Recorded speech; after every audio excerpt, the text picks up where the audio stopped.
பின்னாடி இருக்க car driver சீட்ல இருக்கிறவன் போட்டு.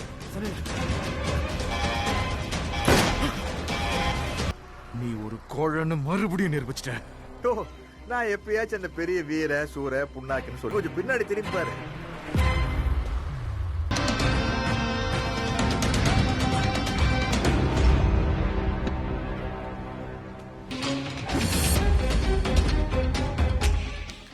Halo sahabat, Assalamualaikum. Apa kabar? Semoga sehat selalu dan senantiasa bahagia. Terima kasih sudah subscribe dan selalu setia menyimak video-video SLMT TV. Semoga senantiasa diberikan rezeki yang berlimpah ruah dan juga berkah oleh Tuhan Yang Maha Kuasa. Kali ini tentunya SLMT TV kembali hadir menemani waktu bersantai sahabat dengan alur cerita film-film pilihan. Kali ini, SLMT TV akan bercerita tentang sebuah film yang berjudul Terpugal Virkapadun.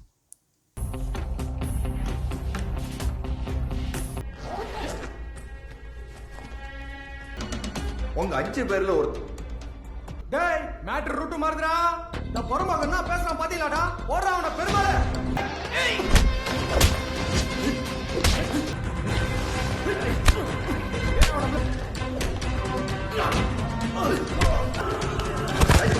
கொஞ்சம் மிஸ் ஆயிடுச்சே.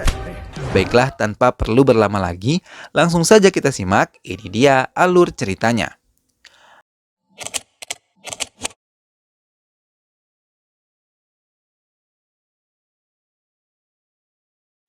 Telepon berdering di dekat Rudra Fair yang tengah berdoa. Ia menerima telepon dari nomor asing yang sama sekali tidak ia kenal. Setelah telepon itu tersambung, si penelpon langsung membeberkan silsilah keluarga Ragover dan juga putranya. Rudra Fair terkejut karena ia sama sekali tidak mengetahui siapa si penelpon tersebut. Lalu ia diminta untuk menyerahkan sejumlah uang yang sangat banyak kepada si penelpon. Karena ia mengaku telah menculik putra Rudra Fair yang bernama Yoga.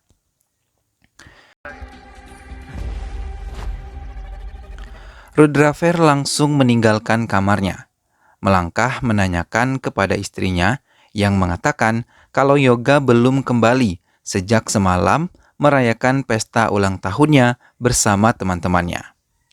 Rudra Fair pun menghubungi semua teman-teman Yoga yang ada di daftar teleponnya. Namun, tak satu pun dari mereka yang mengetahui di mana keberadaan Yoga. Akhirnya Rudra Fair menelpon keponakannya, Rajendra, untuk menemaninya mencari keberadaan Yoga. Rajendra pun menurutinya dan menjemput sang paman yang telah siap membawa 1 tas penuh berisi uang sesuai permintaan si penculik.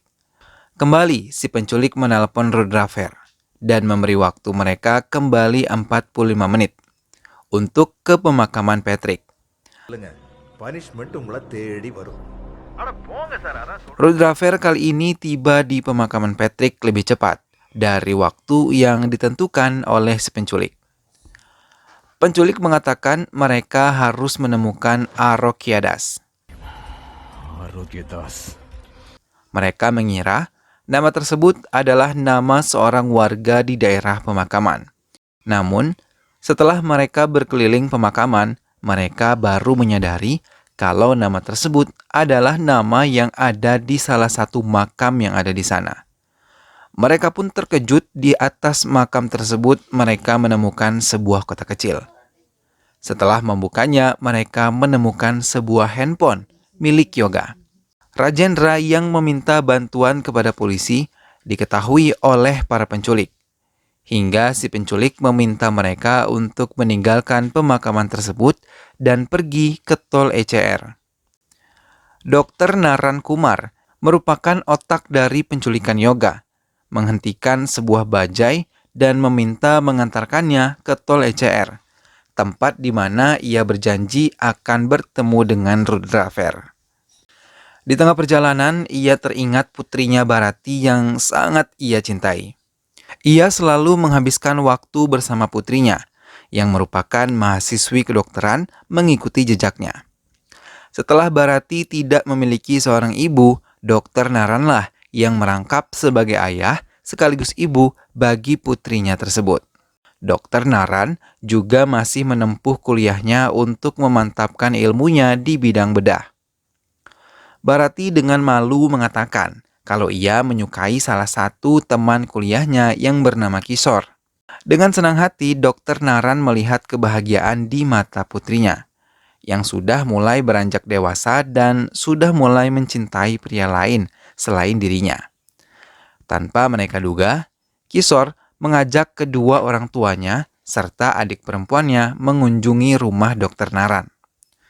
Mereka disambut hangat, namun Barati yang terkejut merasa risih dan kikuk menerima kehadiran mereka di rumahnya. Dengan berani, Kishore langsung mengatakan tujuannya datang ke rumah Dr. Naran, yang bermaksud ingin melamar Barati menjadi istrinya. Mendengar hal itu, membuat Dr. Naran bangga dan langsung menerima lamaran Kishore, yang merupakan anak dari seorang dokter juga. Mereka pun melangsungkan pertunangan dan pernikahan dengan bahagia. Namun tiba-tiba, Dr. Parthiban yang merupakan mertua dari Barati mengabari Dr. Naran kalau Kishore dan Barati menghilang. Mereka pun menyusul Dr. Naran dan mencarinya bersama. Di tengah kekhawatiran, Dr. Naran mendapat telepon dari salah satu rumah sakit untuk segera datang ke rumah sakit mereka, karena ada hal yang sangat gawat telah terjadi. Sampai di rumah sakit yang dimaksud, Dr. Naran malah disambut oleh seorang polisi dan memintanya segera ke ruang IGD dan mengatakan kalau Barati telah diserang oleh penjahat di tol ECR. Dengan bergegas, mertua Barati langsung menuju ruang di mana Barati berada. Mereka merasa terpukul melihat keadaan yang menimpa menantu mereka. Apalagi Dr. Naran, ia hanya terdiam dan sangat terpukul dengan apa yang telah menimpa putri kesayangannya. Saat itu Barati yang tengah menunggu Kishore berdiri di tepi jalan. Tak lama kemudian datanglah sebuah mobil. Melihat Barati seorang diri, mobil tersebut memutar arah. Beberapa pemuda mabuk keluar dari mobil dan mencoba menggoda Barati.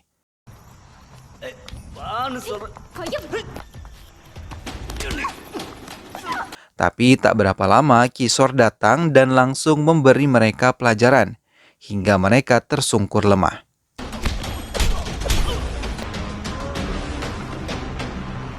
Kishore segera membawa Barati menuju mobilnya. Namun Yoga, salah satu pemuda tersebut melihat botol-botol kosong, berserak dan langsung melempar botol-botol tersebut ke arah Kishore dan juga Barati.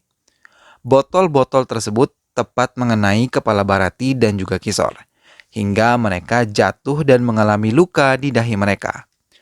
Dalam keadaan lemah, Barati dibawa oleh Yoga sementara Kishore dipegangi oleh kedua teman Yoga yang bernama Arjun dan juga Bharat. Kishore tidak dapat melawan karena luka di bagian kepalanya membuatnya merasa pusing dan dalam keadaan setengah sadar ia melihat istrinya diperkosa oleh Yoga di dalam mobil Yoga. Mendengar cerita tersebut, Dr. Naran sangat merasa terpukul hebat dan mengalami guncangan di jiwanya. Ia hanya bisa terdiam tanpa bisa lagi meneteskan air mata. Ini adalah cobaan yang sangat berat bagi dirinya. Lamunan panjang Dr. Naran terhenti ketika bajai yang ia tumpangi telah sampai di tempat yang ia tuju. Ia kembali menelpon Rudrafer dan meminta ia untuk meletakkan tas berisi uang di sebuah kotak sampah tak jauh dari mobil mereka. Rajendra hanya mengawasi dari mobil saat melihat pamannya meletakkan uang tersebut. Setelah meletakkan uang tersebut, Dr. Naran mengatakan kalau Yoga berada di tepi tol yang berjarak 6 km dari posisi mereka. Rajendra mengemudikan mobilnya dan tak lama mereka melihat Yoga tergeletak di tepi tol dalam keadaan pingsan. Rudrafer segera membawanya ke rumah sakit. Setelah melakukan serangkaian pemeriksaan, dokter memanggil Rudrafer ke ruangan tersendiri. Rudrafer pun masuk dan melihat ada beberapa dokter tengah menanti kedatangannya. Salah satu dokter tersebut mengatakan kalau penculik telah mengambil alat reproduksi Yoga yang di dalam ilmu kedokteran disebut penektomi atau pengebirian. பெனக்டோமின்னு சொல்லுவோம். கேஸ்ட்ரேஷன் பெனக்டோமி இல்ல. ஆனா பெனக்டோமி செஞ்ச அந்த ஆர்கனை Dokter tersebut mengatakan kemungkinan besar pelaku mengambil organ tersebut adalah ahli bedah karena mereka melihat sangat rapih dan apik. Bila dalam waktu 1 jam 30 menit Rudraver tidak menemukan alat reproduksi yoga, maka mereka dengan sangat terpaksa akan memasang dan menggantikannya dengan organ buatan. Mendengar hal itu, Rudraver sangat terpukul. Rajendra pun merasakan hal yang sama. Mereka sama-sama terdiam dan memikirkan siapa pelaku di balik ini semua. Hingga mereka mulai menyadari kalau Dr. Naran Kumar adalah ahli bedah terbaik di kota ini. Rudraver langsung menelpon Dr. Naran dan memintanya mengembalikan organ reproduksi putranya. அண்ணா அதை நான் தானே Dr. Naran menyetujuinya dengan syarat Rudraver harus menyerahkan kembali sejumlah uang untuk dirinya. Mereka menyepakati tempat bertemu. Dr. Naran meminta Rudraver ke pom bensin Mahabalipurani. சீக்கிரம் வந்துருங்க. அது வரைக்கும் Kembali Dr. Naran teringat peristiwa tersebut. Kasus yang dialami oleh Bharati mulai disidangkan. Bharati yang masih dalam kondisi syok harus menghadiri sidang tersebut. Dr. Naran hanya terdiam tanpa banyak bicara sepanjang persidangan berlangsung. Dr. Aruna maju menjadi saksi. Tapi karena tersangka yoga, Arjun dan Bharat berhalangan hadir dan mengeluhkan demam, membuat hakim menunda keputusan. Di luar persidangan, Rudravel mulai memainkan kekuasaannya. Ia menyuap wakil komisaris agung yang menggantikan semua pegawai pengadilan dengan orang-orangnya. Hingga pada pengadilan berikutnya, sang hakim Nedi Laksmi meragukan bukti sperma yang tertinggal adalah milik Yoga. Hingga ia membebaskan Yoga, Arjun, dan juga Bharat. A1 குற்றவாளியாக குற்றம் சாட்டப்பட்ட மேலும் Mendengar hal itu, keluarga Bharati dan Kishore merasa sangat terkejut serta terpukul, terlebih lagi Dr. Naran. Dr. Naran yang sangat kecewa dengan keputusan hakim hanya bisa memandang raut bahagia yang terpancar dari kelompok yoga. Tapi berbanding terbalik ketika ia memandang keluarganya sendiri. Tiba-tiba, Rudravel datang bersama Rajendra. Dengan kesombongannya, Rudravel menghina Dr. Naran dan mengolok-oloknya kalau ia tidak akan pernah bisa mengalahkan Rudravel. தோத்துக்கிட்டே இருக்கிறதான் நீ அதுல கூட ஆள் இருக்க மாட்டேன். புரிஞ்சுதா? தடம் தெரியாம அழிச்சிருவேன். Hingga malam pun datang, dan hujan mengguyur membasahi pengadilan. Dr. Naran masih tetap berada di teras ruang pengadilan. Penjaga malam gedung tersebut mendekati Dr. Naran dan memintanya kembali ke rumah untuk beristirahat. Tapi Dr. Naran terkejut ketika mendengar penjaga tersebut mengatakan kalau menghukum pendosa tidak akan pernah dihitung sebagai dosa. Dr. Naran menelaah yang diucapkan oleh penjaga tersebut dan memunculkan ide untuk menghancurkan Rudraver. Ia menuju ruangannya dan memiliki rencana untuk yoga setelah melihat beberapa gambar. Dengan bekerja sama dengan Kishore, menantunya, dan beberapa anak buahnya. Mereka datang ke pesta ulang tahun yoga. Tapi saat tengah berpesta, Yoga mendapat telepon hingga ia melangkah keluar dari pestanya. Setelah sampai di luar, Yoga dibius hingga pingsan, kemudian membawanya ke tempat praktik Dr. Naran. Sampai di ruangannya, Dr. Naran langsung mengambil alat reproduksi Yoga. Setelah semua selesai, ia meminta Kishore untuk membuang tubuh Yoga di tepi tol dan mereka melanjutkan rencana berikutnya. Dr. Naran meminta Rudraver saat itu di depan sebuah rumah makan untuk membunuh seorang di rumah makan tersebut. Your time starts now. Hingga tanpa berpikir lagi, ia pun memerintahkan anak buahnya untuk membunuh orang yang dimaksud oleh Dr. Naran. Tak berapa lama, Dr. Naran pun memerintahkan Rudraver untuk membunuh seorang pengemudi mobil putih dengan plat nomor TN07CK8289. Walaupun ragu, ia pun memerintahkan lagi anak buahnya untuk membunuh para pemilik mobil tersebut. Rudraver yang datang menemui Dr. Naran mengikutinya dengan sangat perlahan. Dr. Naran kemudian memerintahkan Rudraver untuk menyerahkan pistol miliknya melalui anak buahnya. Lagi-lagi Rudraver menuruti keinginan Dr. Naran. 5 anak buahnya memasuki sebuah gedung. Sampai di dalam, Dr. Naran mengejek semua anak buah Rudraver dan menghasut mereka untuk menguasai uang yang ada di tas merah miliknya. Tapi mereka harus mengalahkan teman-temannya sendiri. Mereka pun terpengaruh dan berkelahi saling menjatuhkan. Namun tak satu pun dari mereka menjadi pemenang.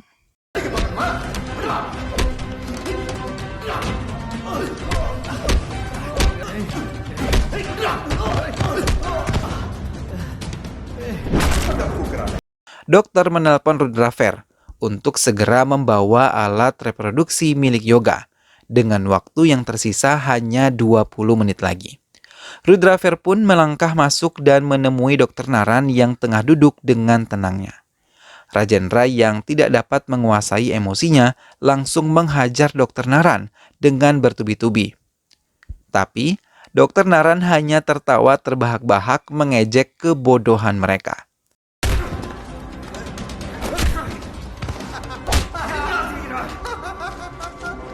Dengan tertatih, Dr. Naran berdiri melangkahkan kakinya ke kursi dan duduk kembali. Rudraver menangis dan memohon agar Dr. Naran bisa menyerahkan yang ia inginkan.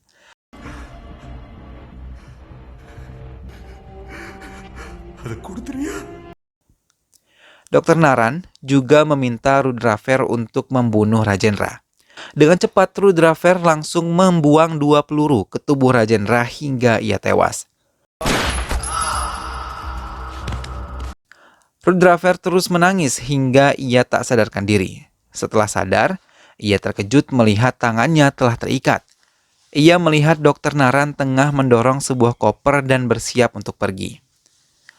Dr. Naran mengatakan ia akan melanjutkan hidupnya bersama putrinya di Amerika Serikat. Ia mendekati Rudraver dan mengambil handphone miliknya yang berdering. Saat itu, wakil komisaris yang telah ia suap dengan mobil baru untuk memenangkan kasus Yoga meneleponnya dan marah karena ia mengetahui kalau anak buah Rudraver malah membunuh putranya yang tengah makan di sebuah restoran kecil. Tak lama kemudian, Hakim Nedi Laksmi pun menelpon dan mengungkapkan kekesalan dan amarahnya karena Rudraver juga membunuh putranya yang sedang berada di sebuah mobil di tepi jalan. Dr. Naran mengambil pistol milik Rudraver dan memberikannya kepada Rudraver. Ia menarik kopernya dan melangkahkan kakinya menjauhi gedung tersebut dan menaiki sebuah mobil putih yang telah menunggunya. Film pun selesai. Nah sahabat, itulah tadi alur cerita dari film Terpugal Virkapadun. Kita bisa melihat bahwa seorang ayah akan melakukan apapun demi membela putrinya. Dr. Naran pun berhasil membalaskan dendam pada orang-orang yang telah menghancurkan hidup putrinya. Semoga sahabat semua terhibur setelah menyimak alur cerita film ini.